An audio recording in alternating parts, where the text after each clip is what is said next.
Bonjour à tous, ici Jean-Guy Gagné. On me surnomme l'assistant des massos. Bref, je suis travailleur autonome. Je suis administrateur pour deux groupes de travailleurs autonomes. Les travailleurs autonomes du Québec qui représentent environ 8 800 membres à travers le Québec et le groupe Ensemble qui représente environ 1 300 massothérapeutes partout au Québec.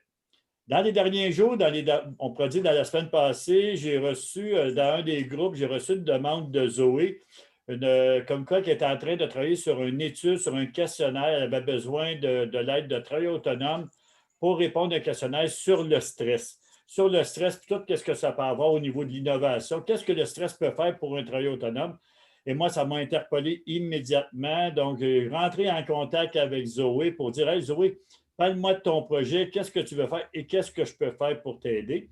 Donc, à la lumière de ce qu'on a eu comme discussion, j'ai proposé à trois jeunes femmes, aux trois personnes qui organisent le projet, soit Zoé, Florence et Sophie, qui sont trois étudiantes en baccalauréat en psychologie à l'Université de Sherbrooke, sous la supervision de François Courcy, professeur au département de psychologie. Exact? Oui, c'est bien ça. Ah, super. Donc, avant de parler du questionnaire, puis pourquoi ça serait important que tous les travailleurs autonomes prennent quelques minutes pour remplir ce questionnaire-là? Je l'ai fait moi-même. Et je peux vous dire une chose, ça m'a amené dans une certaine introspection. Puis merci les filles, c'est vraiment une prise de conscience que vous m'avez amené à faire et je pense que ça va être très bon. Mais avant de commencer de parler du questionnaire, on va apprendre à découvrir ensemble trois jeunes demoiselles, trois étudiantes qui ont une carrière extraordinaire devant eux autres à se présenter. Donc, on va y aller comme tantôt. On va demander à Florence pour commencer. Donc, bonjour à tous. Je m'appelle Florence et je suis, comme monsieur ici l'a mentionné, je suis étudiante en deuxième année en psychologie et je m'intéresse particulièrement à la psychologie du travail. Pour ceux qui ne savent pas c'est quoi, en fait, c'est qu'en psychologie, il y a trois branches. Il y a adulte, qui est la première branche, il y a enfance ado, il y a la troisième branche qui est souvent peu connue, qui est organisationnelle, qui est la psychologie du travail. Et en fait, je spécialise mon bac dans ce cheminement-là pour ensuite rentrer au doctorat et devenir psychologue du travail. Bon, merci. Donc, maintenant, on va demander à Sophie de se présenter. Vas-y, Sophie. Donc, bonjour. Comme qui a été mentionné avant, je suis aussi étudiante en deuxième année au baccalauréat en psychologie à l'UDF. Comme mes collègues, je m'intéresse aussi principalement à la branche de la psychologie organisationnelle. Puis, c'est ça, on est en deuxième année dans le cadre d'un de nos cours qui s'appelle Recherche empirique dirigée. On fait cette étude ici, on va vous en parler un peu plus loin, je suis certaine, mais c'est ça. Bon, Merci. ben, ça serait à On mon va tour. garder, on garde comme Oh, ben, le micro, il y a Votre coupé. micro, Ah, OK. Un instant. Bon. On est rendu à Zoé. Oui, donc, ben c'est ça. Moi, j'ai un petit parcours un petit peu plus différent. Donc, au cégep, j'ai fait plutôt une technique en commercialisation de la mode. Donc, j'ai plus un petit background gestion, marketing et tout ça. Puis, j'ai travaillé un petit peu là-dedans. Puis, finalement, j'ai décidé de changer un peu de branche puis de m'inscrire à l'université en psychologie pour justement aussi aller plus vers la psychologie du travail avec mon background justement un peu plus avec les entreprises, justement. Puis, comme les deux autres filles, je suis en deuxième année au bac en ce moment. Cool. Merci. Merci, c'est bien gentil de vous être présenté, de vous être porté au jeu, comme on dit. Mais maintenant, parlez-moi, on va parler du questionnaire, là, parce que dans le sens de la formation, vous êtes en deuxième année, comme vous avez dit, mais cette formation, le questionnaire, il va servir à quoi dans votre... qu'est-ce que c'est ce questionnaire-là? Qui veut se lancer? Zoé, je peux vas-y. commencer. OK. Ah, Ben, Sophie, vas-y, ouais. on va s'entraider, on complétera chacune notre tour. Mais dans le fond, ce questionnaire-là est venu à partir d'un de nos cours dont j'ai mentionné tantôt, Recherche empirique dirigée, qu'on fait avec la supervision de François Courcy. Donc, comment on a commencé ça? C'était vraiment un projet de recherche selon nos intérêts. On est allé identifier des variables qui nous intéressaient. Donc, on a trouvé la pression, le stress, l'habilitation psychologique, la performance d'innovation et l'estime de soi.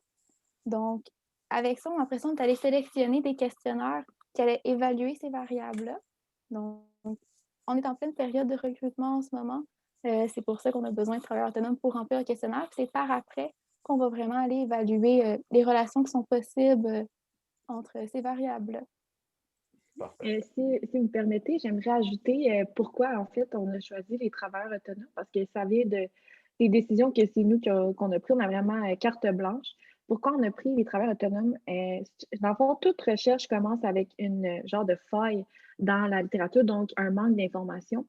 Ce qu'on a rapidement vu dans la littérature scientifique, c'est que les travailleurs autonomes sont peu représentés dans la littérature. On parle souvent d'entrepreneurs, de gestionnaires, mais peu de spécifiquement les travailleurs autonomes. Donc, on s'est dit pourquoi pas s'intéresser à eux puis les représenter dans notre étude.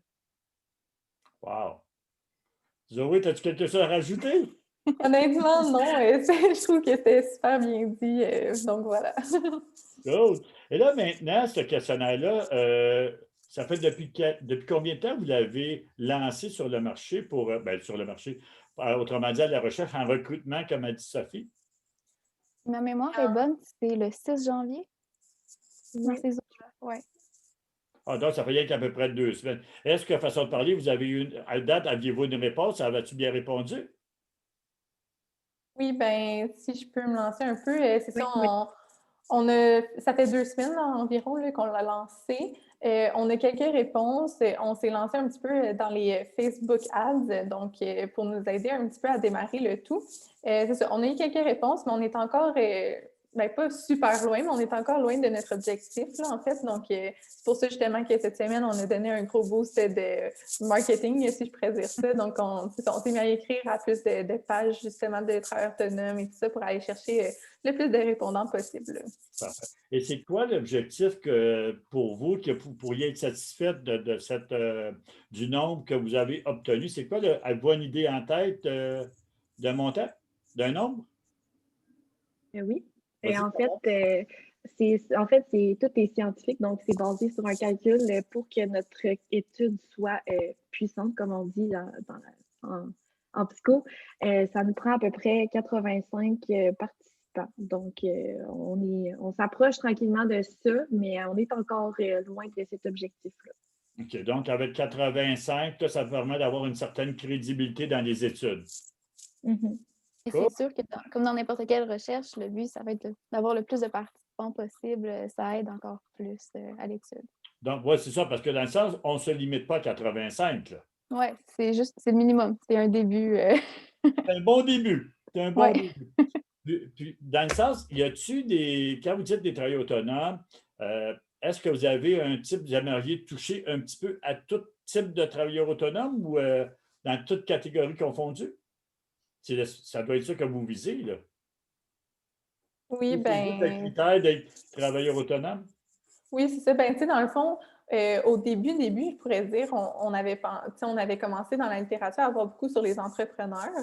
Puis, c'est là qu'on a décidé d'élargir avec les travailleurs autonomes pour justement, tu sais, c'est ça, aller voir cette population-là. Puis, on n'a pas vraiment de critères, tu sais, sur le type là, de travailleurs autonomes. En fait, là, nos critères, c'est vraiment de travailler à temps plein, donc en moyenne 40 heures semaine, depuis au moins 6 mois, juste pour au moins avoir une bonne idée du travail en tant que tel sur une plus longue échelle de temps. Puis d'être âgé de 10 ans et plus. C'est vraiment ça nos critères, mais ça peut venir de n'importe quel type d'emploi. OK. Puis parmi les questions que vous avez posées, parce que vous parlez beaucoup de stress, est-ce que vous avez vu ou qu'est-ce que vous avez entendu parler avec tout ce qu'on vient de vivre en 2020, le stress? Est-ce que vous avez eu des commentaires un peu ou dans vos recherches alentour, membres de votre famille, je m'excuse, toute l'implication du confinement, du couvre-feu pour les travailleurs autonomes, avez-vous des petits points déjà là-dessus? Mais je peux me lancer. Dans le fond, c'est sûr que notre recherche, on a pris en considération la pandémie. Par exemple, on n'a pas spécifié notre recherche là-dessus, mais de ce qu'on a de notre entourage, c'est qu'on voit qu'il y a quand même une grosse augmentation du stress. Bien, ça a été pire, surtout au mois de mars, quand tout a arrêté, puis on ne savait pas, tu sais, dans quoi on s'en allait. Je peux parler de mes parents qu'eux aussi, là, ça avait été très stressant pour eux. Mais aussi, si on sort des travailleurs autonomes, juste nos amis étudiants, juste l'augmentation du stress est là pour tout le monde. oui, les travailleurs autonomes, mais on dirait que c'est ça. On l'a considéré dans notre recherche, mais je pense que c'est un fait qui est comme général à tous aussi. Donc, oui, il faut prendre en considération, mais il faut prendre en considération que tout le monde, on dirait que là, il y a une augmentation du stress. OK, c'est ça. Donc, le stress, c'est ça, parce que moi, j'avais vu, parce que c'est ça un petit peu qui parle. Si le stress nuit à l'innovation, je crois, c'est une phrase de ce style-là, vous avez écrit, là, je crois. C'est ça, hein? OK. Donc, dans le sens, le questionnaire en tant que tel, il peut prendre 20 minutes, 25 minutes si tu y penses beaucoup, mais si tu y vas d'une façon, ta première pensée qui te vient dans la tête, il se fait assez rapidement. Là. Moi, je l'ai fait à peu près, même pas en 10 minutes. Là. 8 minutes, je pense que j'ai fait. Même, je pensais qu'il était plus complexe que ça, mais c'est vraiment, c'est simple à répondre. Là. Oui, bien, dans le fond, c'est des choix de réponse qui sont vraiment des tests qui vont être spécifiques à chacune de nos variables. Le temps de réponse va vraiment dépendre de chacun. On a mis un 30 minutes environ. Tant mieux si ça prend moins de temps et tout, là, mais ça dépend de chaque personne aussi. Ah, c'est ça. Ben, très bien. Il est très, très bien fait. Je vais dire honnêtement, comme j'ai dit tantôt, je me répète pour la troisième fois, c'est un questionnaire qui amène à réfléchir sur soi.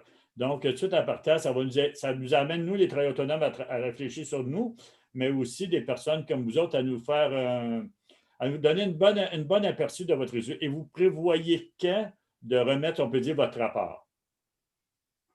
Je ne sais pas si c'est ça qu'on dit. Oui, c'est ça. Dans le fond, là, on est en recrutement. Ensuite, on va faire l'analyse, c'est ça, des résultats qu'on aura eus. Puis, on remet notre rapport écrit vraiment à la fin de notre session, donc au mois d'avril environ. Puis, nous, dans le fond, ce qu'on voulait faire avec ça, c'est probablement au mois de mai environ. On va faire une conférence, en fait, sur Zoom, justement, à cause de la pandémie, là, mais c'est ça, sur Zoom. Puis, pour justement, dans le fond, dire les résultats qu'on aura obtenus, faire un portrait général un peu de nos 5 variables pour les travailleurs autonomes. Puis, à cette conférence-là, on invite vraiment tout le monde, autant les travailleurs autonomes qui auront répondu, évidemment, pour obtenir un peu un portrait des résultats, mais aussi n'importe qui peut s'intéresser à ce sujet-là, juste à venir voir un peu ça en dit quoi. Donc, voilà. Wow, bravo. Donc, ça va me faire plaisir quand ça va être le temps, quand vous allez le faire, de le partager dans mes différents groupes, d'être, autrement dit, un petit peu votre diffuseur. Vous avez votre diffusion, mais il va aussi m'investir à vous aider à faire de la promotion. Puis peut-être avant de terminer aussi, il y avait une question qui me venait tantôt, tu parlais là. Ah oui, c'est ça. Après, vous allez avoir fini votre salle. Vous avez parlé de doctorat tantôt. Autrement dit, vous voulez ça va plus loin. Et c'est quoi l'objectif? On va y aller Florence, Sophie et Zoé. Disons que quand vous allez avoir terminé votre plan de formation, votre plan d'école, peu importe, je ne sais pas, je m'en viens trop vieux. On dit quoi là, dans ce temps-là? On dit quoi? Le parcours. Votre parcours! Quand vous allez avoir fini, merci, tabarouette. Hey, j'apprends moi aujourd'hui. Hein? Donc, quand vous allez avoir fini votre parcours, c'est quoi qui serait le travail dans lequel que vous aimeriez dire mon travail idéal, ça serait de faire quoi? On va commencer avec Florence. Je ne sais pas si tu as des réflexions que tu as faites. Si je sais bien la question, les enfants voulaient savoir c'est quoi qu'on veut faire après notre parcours. C'est ça. Oui, c'est ça. Dans quel genre d'entreprise on voudrait travailler ou quoi que ce soit. Oui, en fait, je vais aller avec une idée un petit peu idéaliste qu'on aimerait avoir. Puis c'est, en fait, short story, je veux dire, les 3 filles ici, on ne se connaissait pas vraiment, puis on s'est lancé dans un énorme projet, les 3 ensemble, parce que dans le fond, c'est un gros cours qu'on a choisi, le cours de cette recherche-là. Puis on s'est tellement bien entendu qu'on s'est dit, dans la vie, je pense que c'est un hasard qu'on s'est fait mettre ensemble, mais que ce serait le fun de se partir une firme puis travailler les 3 ensemble, à aider les entreprises à ce qu'elles soient plus humaines, à gérer bien leurs employés. Donc, travailler dans une firme les 3 ensemble parce qu'on s'entend trop bien, on travaille très, très bien ensemble. Donc, j'irai avec ça, mais ça sera peut-être après avoir gagné de l'expérience un peu dans d'autres entreprises. Mais ce serait un genre de rêve qu'on a les 3 ensemble. Wow! J'adore. Il n'y a pas de hasard dans la vie, il y a juste de la synchronicité d'événements. Oui. Donc, Sophie, toi? Mon Dieu, comment je peux mieux expliquer ça? Mais dans le fond, c'est certain qu'au doctorat, on va davantage avoir de stages, être sur le terrain. Je pense qu'avec ces expériences-là, ça va vraiment aider à spécifier peut-être le type d'entreprise ou le type de milieu dans lequel personnellement je vais vouloir travailler. Mais c'est certain qu'il y a toujours le petit rêve à côté avec les deux autres filles, peut-être de partir une firme. Pourquoi pas rêver? Je vais vous dire une chose, puis on va laisser aller la parole à Zoé. Puis rêver, c'est tellement important. On va en revenir dans quelques secondes après. Vas-y, Zoé, toi? Oui, ben moi, dans le fond, c'est ça. Ben, c'est sûr que vu que j'ai fait une technique avant et tout ça, j'ai un parcours un peu plus long que les filles, je suis un petit peu plus vieille. Mais c'est ça, je souhaite peut-être faire le doctorat, mais peut-être aussi une maîtrise en intervention et changement organisationnel. Mais ça, c'est plus dans la branche administrative de l'université, dans le fond. Fait que, je trouve que ça vient rechercher plus mon côté gestion, marketing et tout ça, que j'aimais beaucoup de ma technique. Puis justement, peut-être travailler plus comme conseillère pour soit des entreprises ou d'autres firmes, en fait. Puis c'est ça, garder en tête notre petit rêve entrepreneurial des trois ensemble, de se partir quelque chose peut-être dans le futur. Là. Fait que... Wow. Vous avez, en tout cas, vous avez une belle complémentarité. Moi, je vois 3 personnalités, 3 images, 3 femmes qui savent exactement où ils veulent aller. Et qu'est-ce que je trouve extraordinaire quand vous parlez déjà de projets futurs, de travailler en équipe, bien, je vois déjà chacun par votre personnalité, un peu la branche dans laquelle que vous pourriez. Donc, dans ça, vous seriez tout à fait complémentaires. Et quand il arrive un client potentiel, bien, c'est le fun parce que vous êtes capable de diriger. Il y a quelqu'un pour apprendre le dossier d'être dirigé. Puis le fait d'avoir un rêve, c'est encore plus important. Moi, là, aujourd'hui, je vis la plus belle période de ma vie professionnelle. Mais j'ai une revue qui est ici depuis. Étiez-vous au Monde en décembre 99? Oui. Oui? Moi, en décembre 99, j'ai acheté une revue, OK? Fédérer une communauté. Dans le sens, cette revue-là, c'est depuis 99 que dans ma tête, elle est quasiment tout le temps sur mon bureau depuis les 22 dernières années. Et aujourd'hui, dans quelques semaines, je vais réaliser le projet que ça fait 22 ans que je pense que je travaille tout bas de côté. Donc, j'ai tout fait avec cette revue-là. Mais quand on a un rêve, personne ne va vous donner un conseil, les filles, là. Quand il y a des gens qui vont vous dire « Ah, tu ne devrais pas faire ci, ah, c'est ci », on s'éloigne comme un de mes bons amis qui s'appelle Maurice, on s'éloigne des éteignoirs ou les tueurs de rêves. Les personnes qui sont là puis qui « Ah, tu n'as pas pensé à ça, tatati, tatata », regarde, quand tu as un projet, tu fonces. Tu oublies, tu fonces, tu t'en vas.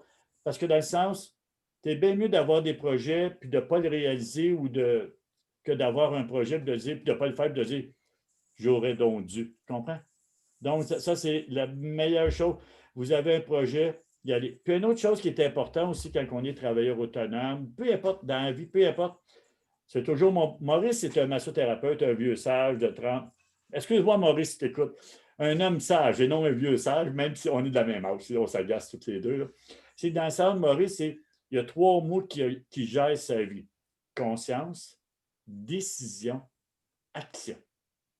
Quand on prend conscience d'un événement, quand on prend conscience d'un projet, quand on prend conscience de quelque chose, bien, on prend la décision. J'y vais ou j'y vais pas.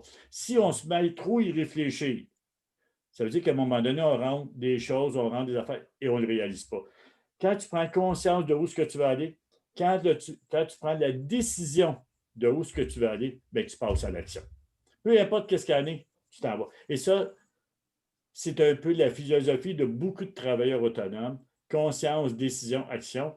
Mais des fois, il y en a qui ont de la misère parce qu'ils se laissent influencer par leur environnement. Mais quand tu crois à tes projets, quand tu crois à tes rêves, quand tu crois à ta firme de 3 professionnels, bien, je vous dis les filles, bravo. Et surtout, merci de ce que vous faites pour les travailleurs autonomes parce que s'il n'y avait pas d'études, bien, vous allez nous aider à mieux se comprendre. Merci à vous autres. Ben, merci beaucoup. Merci à vous. Donc, merci les filles pour votre chose. Donc, mes chers amis, voyez-vous, 3 personnes, comme j'ai dit tantôt, 3 femmes extraordinaires qui ont décidé de vouloir aider à leur manière, de mieux comprendre et qui nous aident à mieux se comprendre en tant que travailleurs autonomes.